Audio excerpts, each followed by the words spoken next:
Hello learners, myself Professor Jitendra Sarova from Bhimrao Ambedkar College, University of Delhi. Today I am going to elaborate upon the importance of oceans. This topic is part of your core course Oceanography and it comes under Unit 1 related to definition and scope of oceanography. As a student of geography discipline, you very well know that physical geography deals with four great realms or spheres of natural systems of the earth. These spheres are namely lithosphere, atmosphere, hydrosphere, and biosphere. These are core concerns of four major subdivisions of physical geography: geomorphology, which is basically concerned with lithosphere; climatology, which is mainly concerned with atmosphere; oceanography, which deals mainly with hydrosphere; and biogeography, which covers biotic elements of the Earth's surface along with their interaction with the physical environment. In these subfields, oceanography is relatively new or relatively less developed or in the phase of revolutionary developments. This presentation is focused on highlighting the importance of oceans. Oceanography is a composite, interdisciplinary, and dynamic science. It explores the oceans and their multifaceted character. It encompasses the study of the ocean's physical, geological, chemical, and biological characteristics and its interaction with the atmosphere and lithosphere. This field of science is critical for the sustainable management of marine resources and for conservation and preservation of oceanic ecosystems for future generations. If we begin with oceanography, the first question comes: what is the ocean? So, ocean may be defined as the large or huge body of saline water that occupies the depression of the Earth's surface. Rather, there are many depressions and we classify them as different oceans. But from geomorphological point of view, we have only two major class 1 landforms. One is continent and the another one is oceans. So these depressions of saline water are considered as oceans, which are huge in size. The ocean covers an area of around 360 million square kilometer, which is about 71% of the Earth's surface. And because of this, Earth is, as a planet, is also known as water planet. About 96.5% water of the Earth is contained in oceans. They form a large part of the Earth's atmosphere, Earth's environment. They have a significant impact on the global climate through their role in the global energy circulation and hydrological cycle. The impact of oceans on local climates is clearly observable when one compares the climate of the coastal regions with those of the interior regions. Although the water of oceans is not directly usable for many of the human needs, it is the indirect source of all fresh water received on the earth through the process of precipitation. The world ocean is conventionally divided into 5 major oceans: the Pacific Ocean, the Atlantic Ocean, the Indian Ocean, the Southern Ocean, and the Arctic Ocean. Pacific Ocean is the largest one, and it alone occupies about 1/3 area of the Earth's surface. It means the size of Pacific Ocean is greater than all the continents put together. The boundaries between the oceans are rather artificial because all the oceans are interconnected. These boundaries in the northern hemisphere are marked by land masses and seem to be somewhat natural, but in the southern hemisphere, the Pacific, the Atlantic, and the Indian Oceans merge into Southern Ocean, and they form a continuous expanse of water around the globe. So in Southern Hemisphere, the boundaries between these various oceans have been defined conventionally rather than based on any physical separation of the water bodies. The northern boundary of the Southern Ocean has been defined as the 60° south latitude. Meridian of 20° east is taken as the boundary between the Atlantic Ocean and the Indian Ocean. It extends from Cape Agulhas, which is at the southern tip of Africa, to the 60° south, where it meets the northern boundary of the Southern Ocean. The Cape Horn of South America marks the boundary between the Pacific and Atlantic Oceans. The boundary between the Indian Ocean and the Pacific Ocean is marked by 147° east longitude. Arctic Ocean, which is the smallest and the shallowest among the oceans, surrounds the North Pole region and is connected to the Pacific Ocean at the Bering Strait. And the latitude of 60° north, which is generally taken as a southern boundary, it is also connected to the Atlantic Ocean near Greenland and Iceland. The Southern Ocean is a water body that extends from the coast of Antarctica continent up to the 60° south latitude. In the map, clearly you can see how all these 5 divisions constitute 5 different oceans: Pacific, Indian Ocean, Atlantic Ocean, Southern Ocean and Arctic Ocean. The distribution of oceans is uneven in different latitudinal belts as well as in the two hemispheres. Oceans occupy about 61% area of the northern hemisphere and 81% area of the southern hemisphere respectively. Due to this variation in proportion of the land and sea in the two hemispheres, the northern hemisphere is sometimes called as land hemisphere, whereas the southern hemisphere is called a water or ocean hemisphere.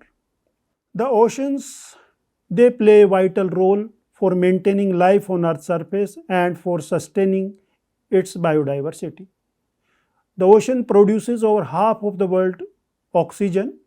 They regulate climate by absorbing excess heat and maintain latitudinal heat balance, and they act as carbon sinks, which is very significant these days in this era of climate change. Oceans provide food for billions of people and provide medicines to the pharmaceutical industry, which are life-saving drugs. As engines of economic growth, they contribute in activities like fishing, tourism, and transportation. Oceans as hydrosphere play a major part in maintaining biogeochemical cycle in the largest ecosystem, that is biosphere of the Earth. They also play a significant role in maintaining the hydrological cycle or water cycle in biosphere.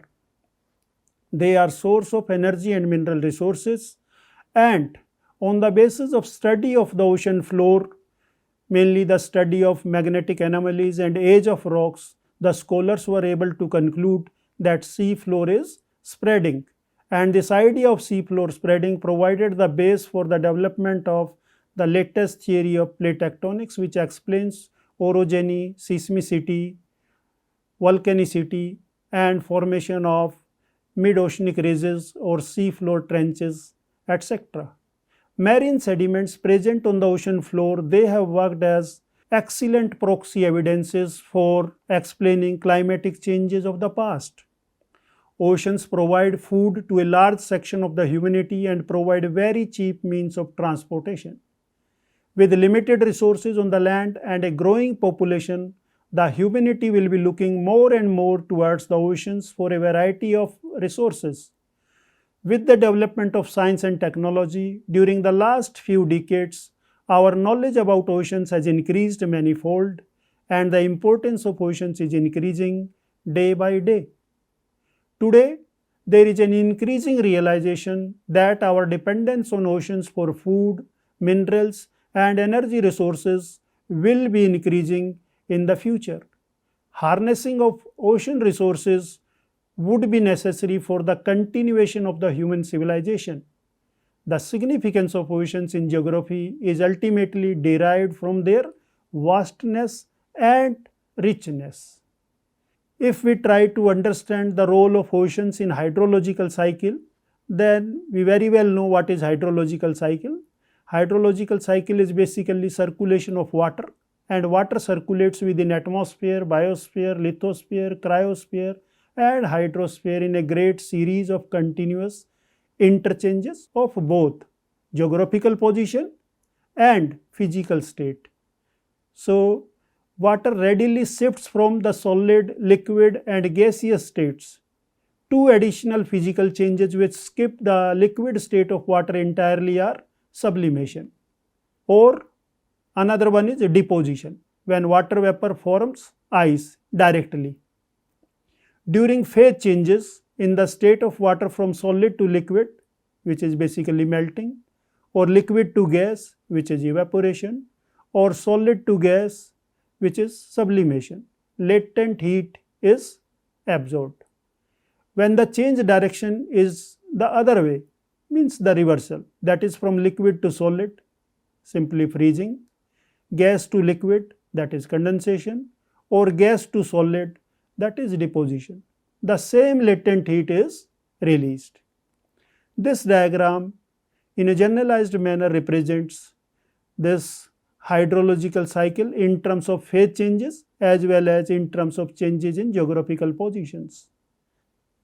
According to geographer Stoller, the annual evaporation from the ocean is approximately 420 cubic kilometer, and from the land surfaces it is about 70 cubic kilometer. Basically oceans, they contribute in evaporation 86% part, and from water bodies on continental parts contribution is 14%. In this 14%, evaporation and evapotranspiration from soil and vegetation is also included. The oceans annually receive 380 cubic kilometer water from precipitation. Thus about 78% of the total precipitation from the atmosphere is received on the oceans, and this water cycle begins again. Rest of the 22% precipitation that falls on continents eventually finds its way to the oceans only after a complex journey, after spending varying amounts of time moving through plants, masses of ice, sediments and streams as reflected in this diagram, as surface flow or as flow like underground water. So this way the oceans, they play a very significant role in maintaining hydrological cycle.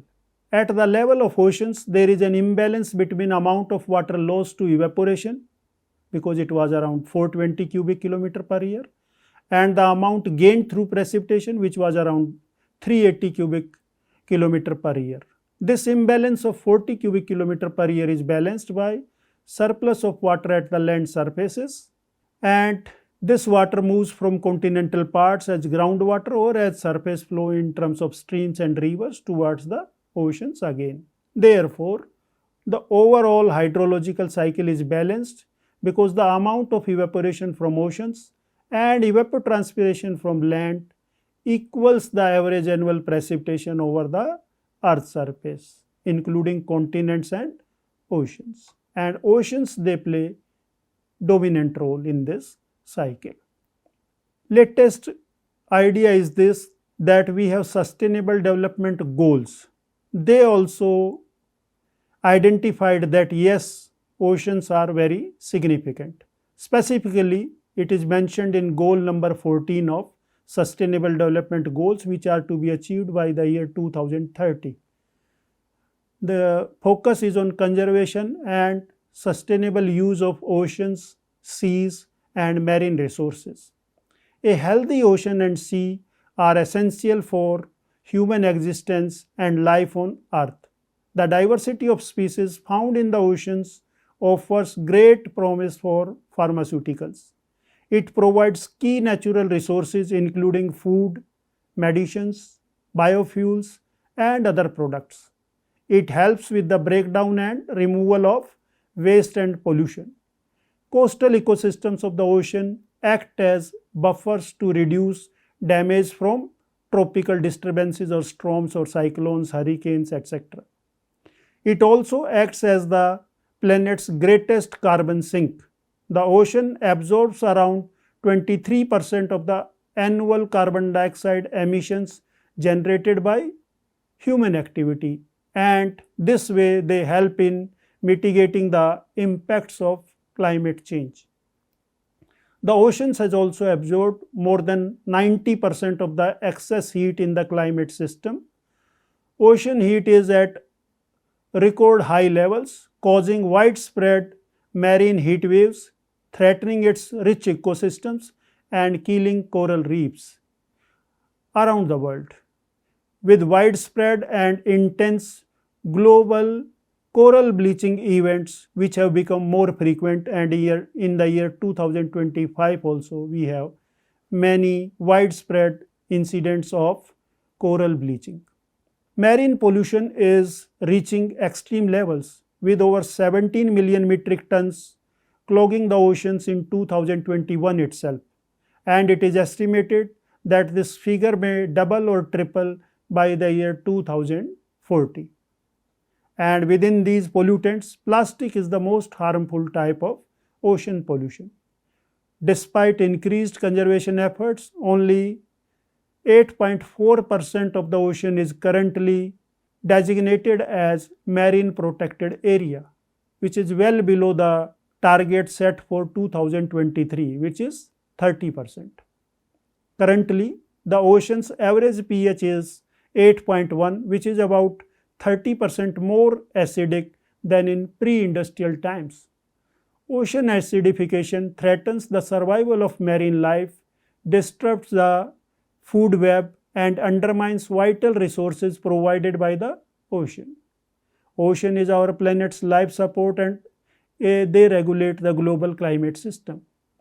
Ocean is the world's largest ecosystem, home to nearly 1 million known species and containing huge untapped potential for scientific discovery.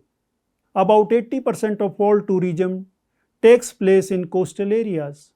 The ocean-related tourism activities or industry grows at an estimated 134 billion per year US dollar value, and in some countries the industry already supports over a third of the labor force. So from employment perspective also, ocean provide huge potential, which is in some parts actualized also.